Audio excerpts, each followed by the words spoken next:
¿Qué tal, amigos? Bienvenidos a un nuevo episodio, a un nuevo encuentro con Actualidad Evangélica, este espacio en el que buscamos contactar con la actualidad, a veces con el arte, la fe, la cultura, y como siempre intentamos hacerlo de la mano de los protagonistas de alguna novedad, como en este caso hoy vamos a hablar de las Crónicas de Narnia, la famosa obra de C.S. Lewis, que vuelve a las librerías españolas de la mano de HarperCollins Ibérica, con una reedición completamente renovada.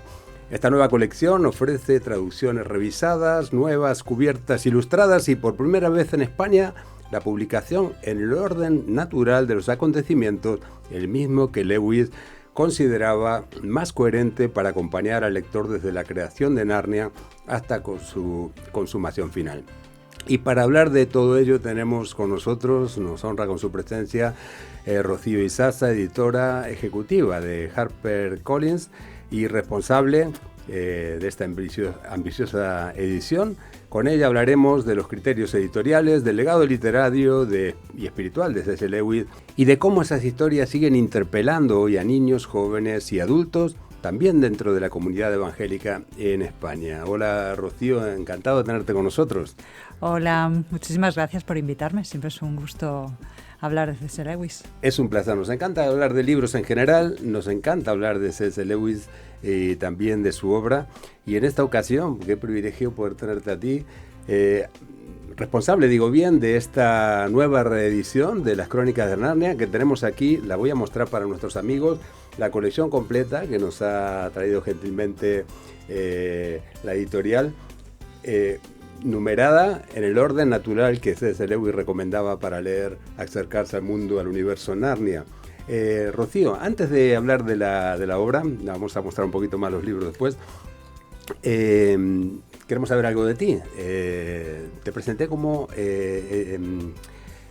ver si digo bien, editora ejecutiva de HarperCollins, Harper Kids, ponen en tu... Sí, yo soy la responsable de la colección Harper Kids, que se dirige, pues por su nombre, como su nombre indica, a niños y a jóvenes. Y C.S. Lewis, bueno, es un proyecto que encaja en nuestra colección, con lo cual yo soy la responsable última. Muy bien. ¿Y cómo llegas tú al mundo de la edición infantil y juvenil? ¿Qué papel desempeñas actualmente allí en HarperCollins? Son dos, pero a ver, yo empiezo en esto siempre había querido ser editora. Muy bien. De hecho, cuando teníamos EGB y yo elegí letras porque tenía muy claro.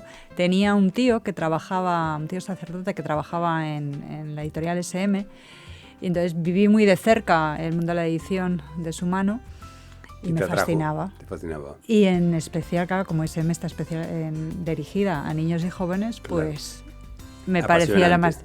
Pero bueno, como he hecho de todo, ¿eh? También he hecho libros para adultos, libros de no ficción, pero ahora en HarperCollins, que llevo ya 8 años, me dirijo especialmente a los niños y a los jóvenes. Muy bien, la información que hemos recibido habla de una ambiciosa reedición de las Crónicas de Narnia. Y ¿cómo es que nace este proyecto concretamente? ¿Qué es lo que os decidió asumirlo ahora, en esta etapa, coincidiendo con aniversario significativo, ¿no? Tanto de la saga como de su autor? Sí, C.S. Lewis en Estados Unidos y en Inglaterra goza de una enorme popularidad. Son libros leídos ampliamente en todas las escuelas y se han mantenido vivas sus obras durante muchísimos años en distintos formatos, con distintas cubiertas, etc. En España, C.S. Lewis no ha sido tratado como se merece. De hecho, algunas de sus obras de no ficción para adultos son difíciles de encontrar. Y las Crónicas de Narnia se han publicado desde 1980, luego por una editorial, luego pasó a otra editorial, a Destino. Cuando se estrenaron las películas, ahí vendieron muchísimo. Pero desde el 2014 pues ya empezó a declinar las ventas. De hecho, cuando nosotros miramos las ventas que tenían a través de GFK, vimos que estaban muy bajitas, claro. y que era difícil de encontrar, ¿no? En algunos puntos. Eso porque, digamos, el público de Narnia y de la obra de Lewis se ha estancado o ya no se ha ganado un nuevo público, nuevas generaciones. Claro, no fue suficiente quizás con el impacto de las películas, o trascendieron más las películas como para sentar la obra literaria en colegios. Al final en literatura infantil es clave contar con los colegios, si no es difícil, quizá en algunos casos, que los libros perduren el tiempo. Puede haber un fenómeno puntual, claro. Hay un personaje de la actualidad, hay un pedagogo, quien sea, un escritor, pero si no tienes unas recomendaciones en los colegios, ¿no? Como que sea una prescripción, es decir, un Laura Gallego, pues Laura Gallego es que la recomiendan los profesores de lengua. Claro.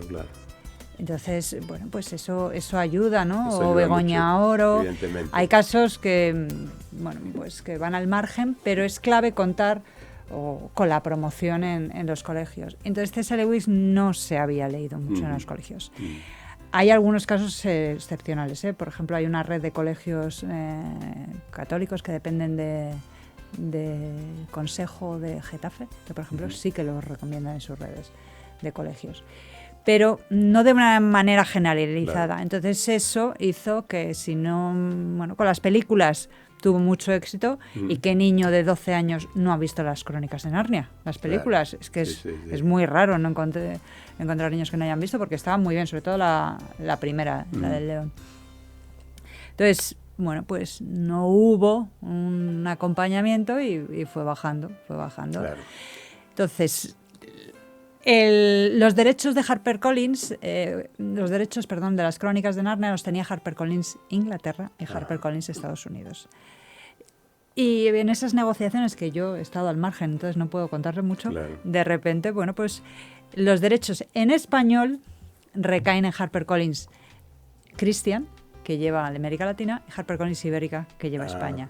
Con lo cual, pues hace 2 Navidades me hicieron este regalo. Claro, y me dijeron... buen regalo de Navidad, sin duda para ti como editora, y también para los fans de C.S. Lewis, de las Crónicas de Narnia, y yo creo para el público en general, esta preciosa edición.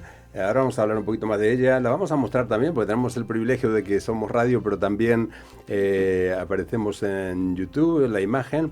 Y quiero que me hables un poquito de el orden natural que el mismo Lewis recomendaba, que no es el habitual de cómo se ha presentado históricamente esta obra, y que empieza por la obra El sobrino del mago, ¿no? Que se pueden ver aquí en esta bonita edición.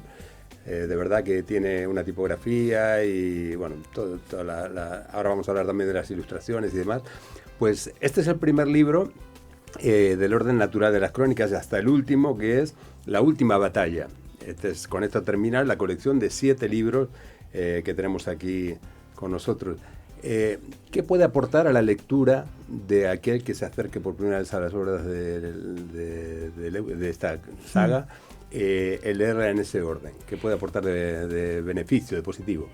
Sí, bueno, antes de entrar así en detalle, me gustaría contar cómo se llega a esa decisión, ¿no?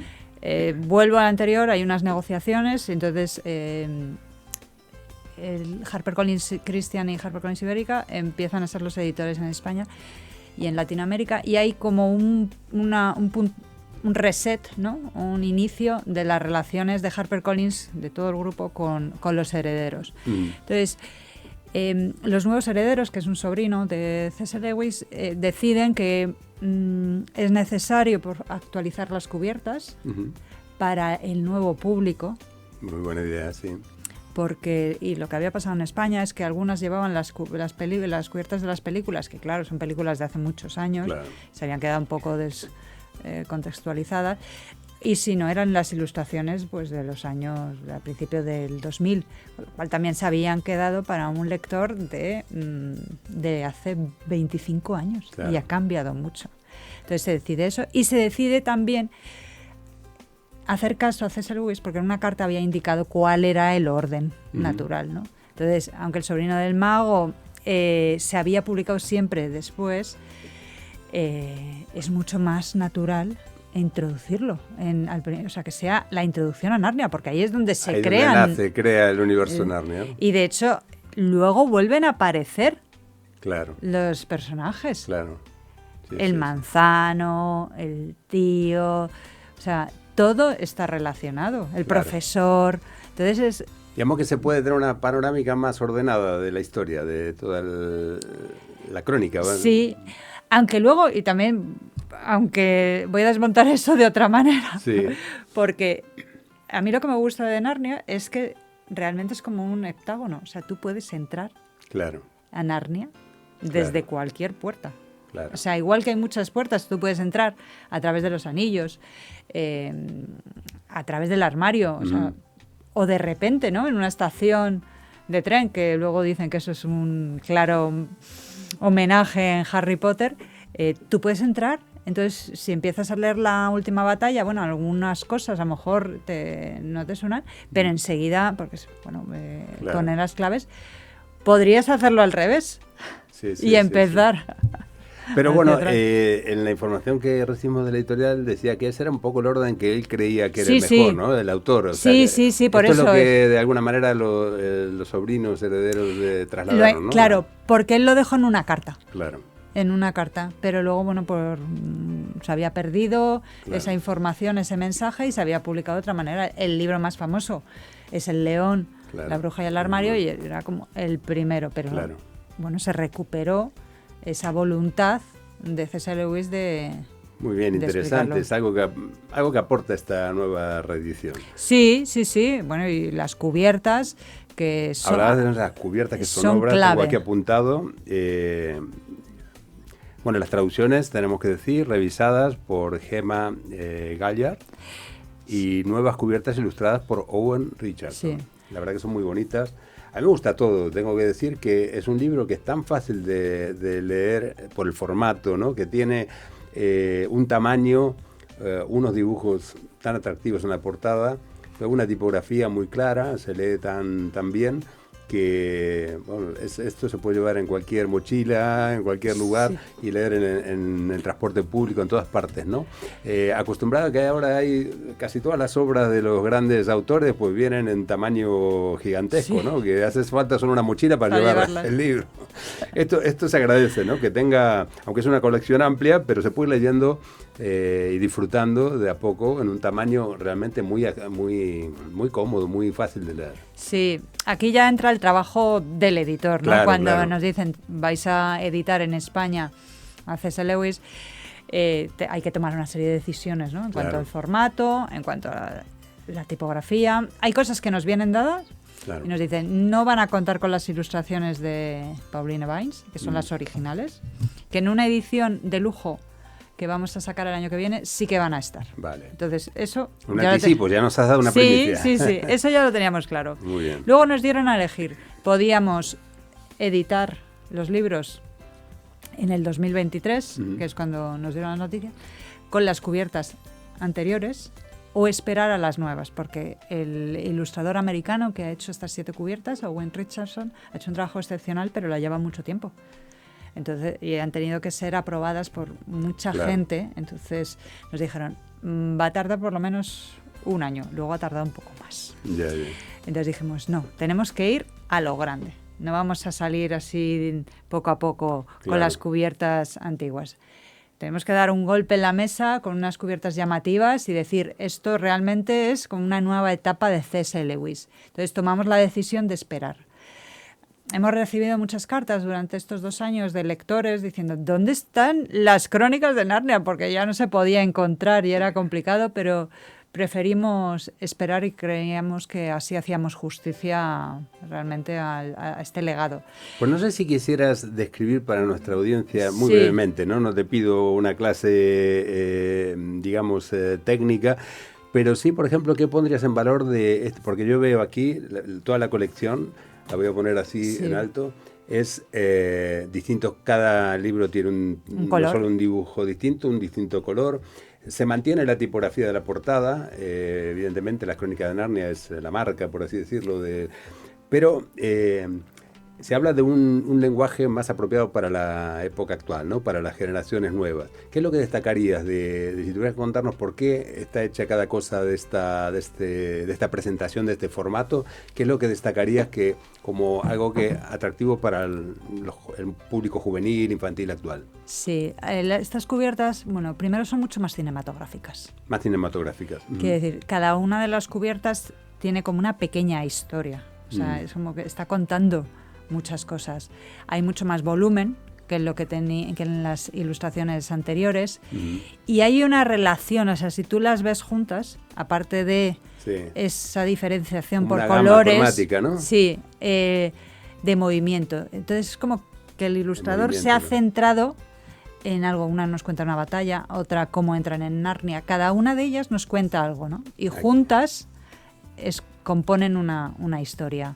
Por eso han sido tan... Aquí se ve el príncipe Caspian también. Claro, son muy épicas, o sea, hay muchísima tensión, ¿no? Te transmiten, o sea, quizás las anteriores... Bueno, sí, mucho movimiento también, como decías, ¿no? Esta, por ejemplo, el caballo y el muchacho, es una portada de acción, claro, plena acción, ¿no? Podría ser de un cartel de una película, pero es que de aventuras, claro, pero es que no solo están los caballos, es que detrás está Aslan, ¿no? O claro. sea, hay mucho... Y este es el más famoso, ¿no? El león, la bruja y el armario también tiene una portada preciosa. Claro, pero está Aslan, está Yaris, están los hermanos Penbensi, o sea, hay muchísimas cosas Normalmente en las cubiertas no hay tantas, aquí hay un montón de cosas. Claro, todos los elementos están estudiados para hacerlo más atractivo para el público, ¿no? Claro, en los colores, pues ahora se lleva otra gama de colores, se lleva otro tipo de cubiertas.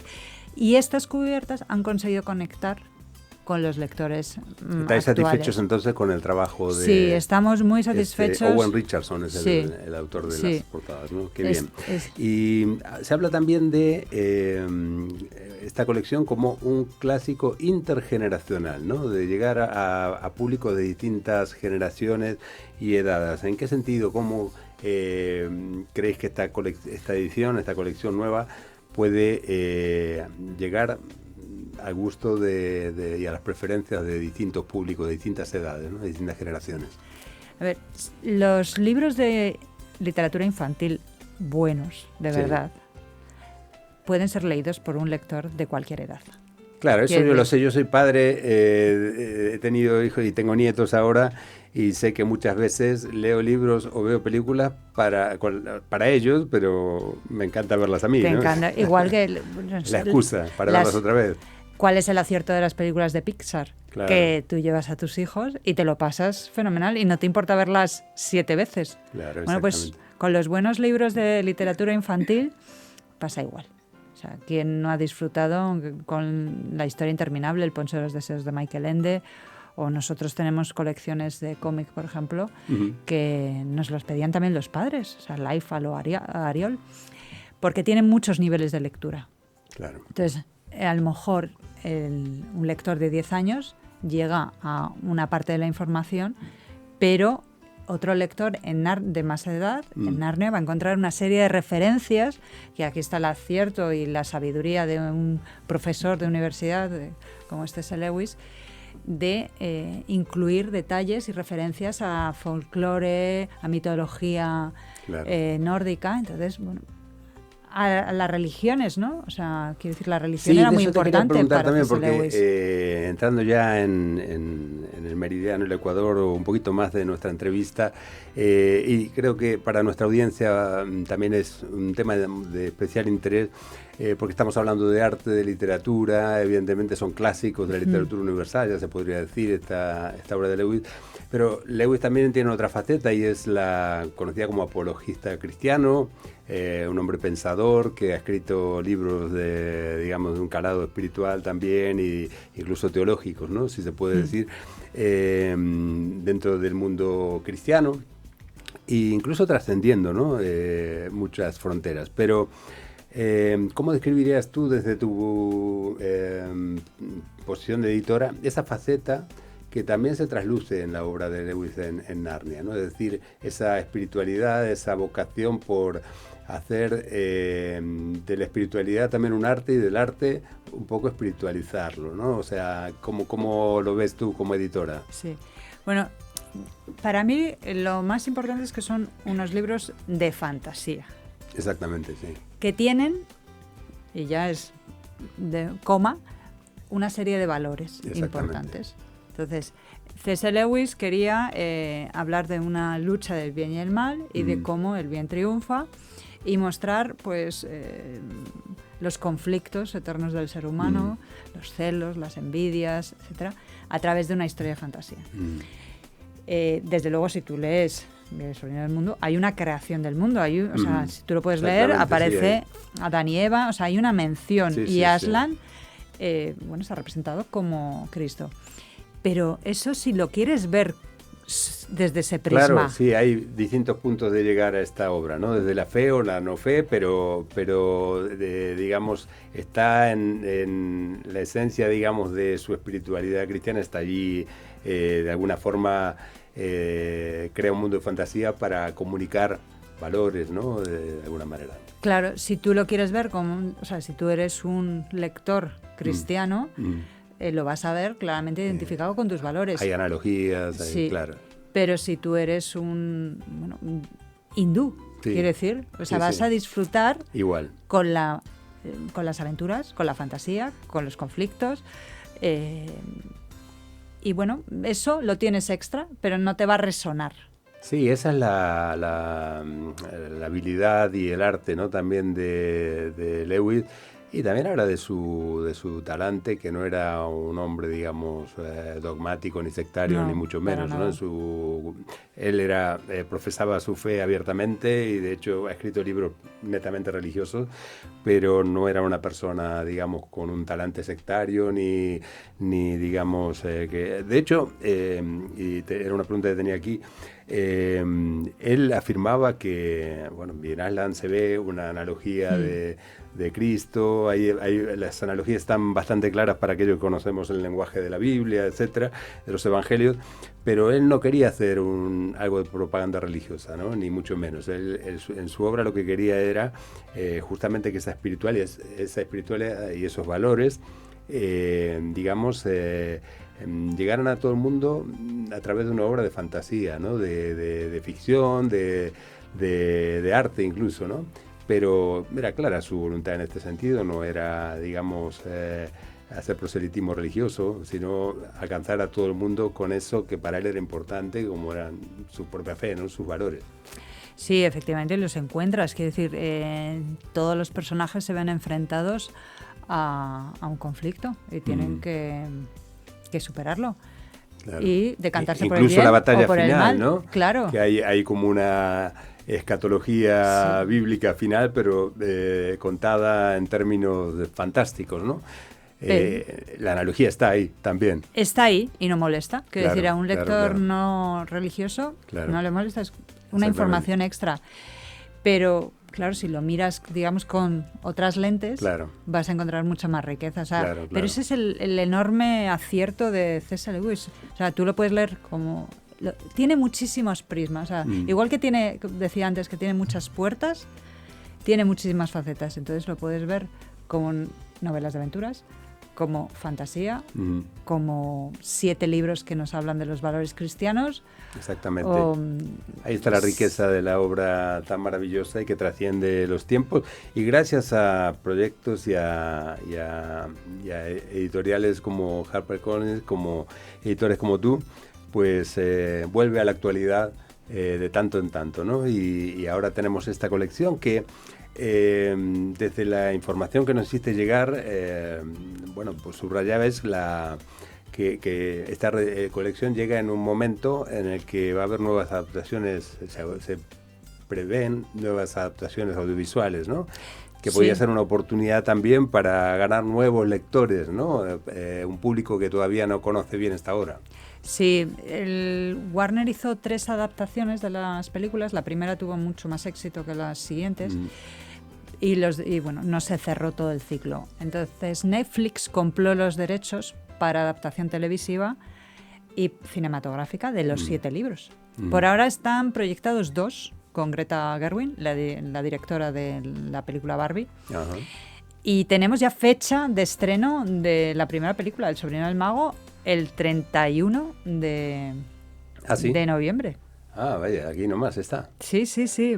Ahí tendremos la primera película. Yo he visto en Instagram algunas fotografías. Ah, muy bien, bueno, y va a estar muy, muy bien. Estaremos pendientes también de esa nueva obra audiovisual sobre esta obra. Claro, sin duda alguna eso, bueno, ya sabemos lo que arrastra el cine, ¿no? Y las grandes proyecciones americanas, pues desembarcan nuestro país como un transatlántico. La verdad que las hace muy bien y esta obra tiene un carácter, como bien has dicho y ha quedado recogido en esta entrevista, universal, la obra de Lewis, ¿no? Entonces se presta mucho para que Hollywood y las plataformas estadounidenses pues hagan con ello maravillas, ¿no? Así que la materia prima es fantástica, de por sí, ¿no? Y bueno, si un buen director pues le da un formato nuevo y actualizado, aprovechando los recursos audiovisuales que hay hoy, ¿no? Con ordenadores y tal, que se pueden hacer cosas realmente fantásticas. Sí.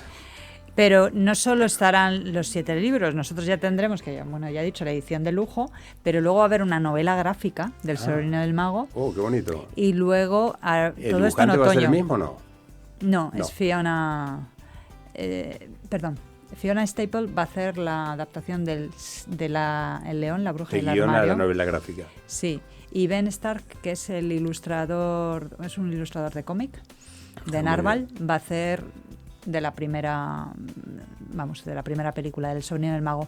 Pero es que además va a haber, aún no sé todos los detalles, pero varios libros relacionados con la película. Qué bien. Con lo cual, bueno, pues va a haber en las librerías muchísimos formatos de Narnia, lo cual siempre, bueno, es una alegría para los fans. Es una alegría y tenemos que ir terminando ya, pero una última pregunta. ¿Cuál es la expectativa que tenés? Por ejemplo, hablabas antes de los colegios, no sé si tenés pensado una promoción que llegue también a profesores, a maestros, a educadores, que puedan aprovechar este tirón de la nueva colección para pues ganar un público infantil o juvenil nuevo para este gran autor, ¿no?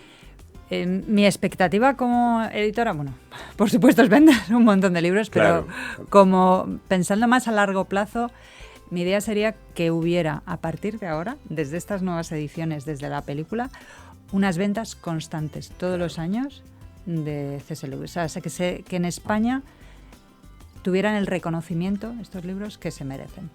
O sea, que quedaran y que fuera un libro, una de las primeras opciones de los padres y de los profesores a la hora de ¿qué le doy a leer a mi hijo de 10 años? Claro, las Crónicas de Narnia. O sea, que estuviera entre los imprescindibles. Entre los imprescindibles. Sí. Para muchos de nosotros sí, C.S. Lewis es un imprescindible. Y esperamos que para nuestros amigos también que nos estén viendo sea imprescindible hacerse con esta colección o por lo menos con alguno de los libros para estas Navidades o para los días que vienen. Cualquier ocasión es buena para leer a las Crónicas de Narnia y leer a C.S. Lewis. Rocío, te estamos inmensamente agradecidos por tu visita hoy.